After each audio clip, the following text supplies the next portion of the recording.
solve it for x, and they gave 4 to the power of x minus 8 equals 2 to the power of x plus 1. In order to solve this, first we need to get everything on one side, and then work it out. So we're gonna therefore say 4x minus 8 minus 2 to the power of x plus 1, and then we're gonna say equal to 0. Well done. Now we need to work it out, this equation. And in order to work it out, we have to make sure our bases are going together.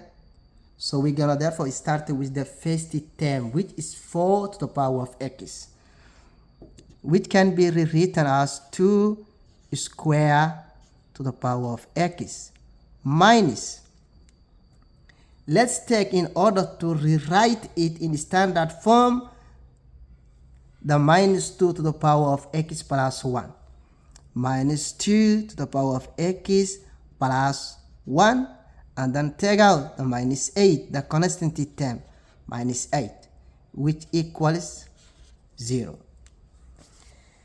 Now if you look carefully, let's rewrite our 2 squared to the power of x as 2 to the power of x all square minus 2 to the power of x plus 1 minus 8 equal to 0. Now if you look carefully, what do you have here? Yes, here we have just a quadratic equation that we need to solve it. And in order to solve it, we will call something called rewriting the equation in terms of m. So we will ignore all the powers, and we will say in terms of m, this equals m square minus m minus 8 equals 0. This is your quadratic equation in normal form that you know. Let's now factorize this.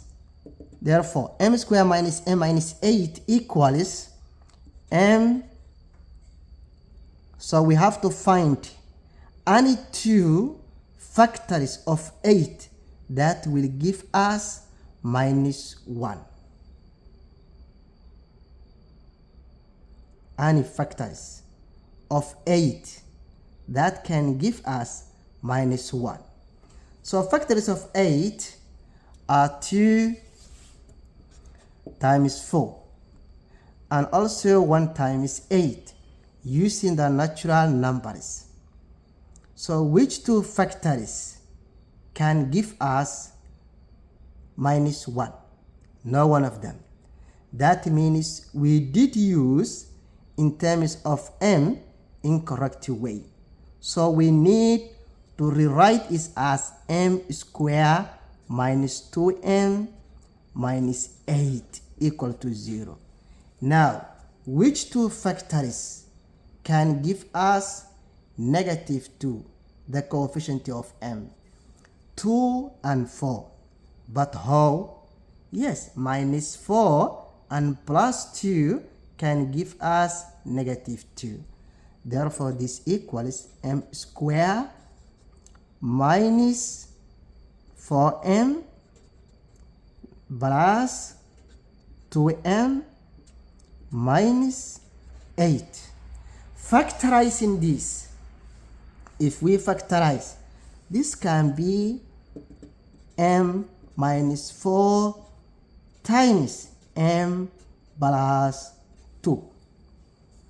Now, to solve it for m, our m equals 4 or our m equals negative 2. Now we have solved it for m. Now we need to bring it down our exponential equation. So 2 to the power of x equal to 4 or 2 to the power of x equals minus 2. In order to solve it for x in the exponent, Remember, we must make the powers equal power equal. We must have power equal to power. So let's start with 2 to the power of x equals 4. So we're gonna therefore say 2 to the power of x equals 2 to the power of 2. So 4 can be rewritten using smallest prime factors as 2 squared. So now we have 2 to the power of x equals 2 squared. Now we have power equal to power, so we drop, and same basis, so we drop the basis. We're gonna therefore say our x equals 2. Done. On the other side, you have 2 to the power of x equals minus 2. So we have got negative 2. And whenever you get negative 2, you need always to be carefully. So if we say this, rewrite in other way is not possible. So we're gonna say this one has no solution. Then you are done. So keep in mind, whenever you use something like this, just remember to follow the steps, keep the rules in mind, and work it out without panic. If you get it wrong, it's fine, do it again.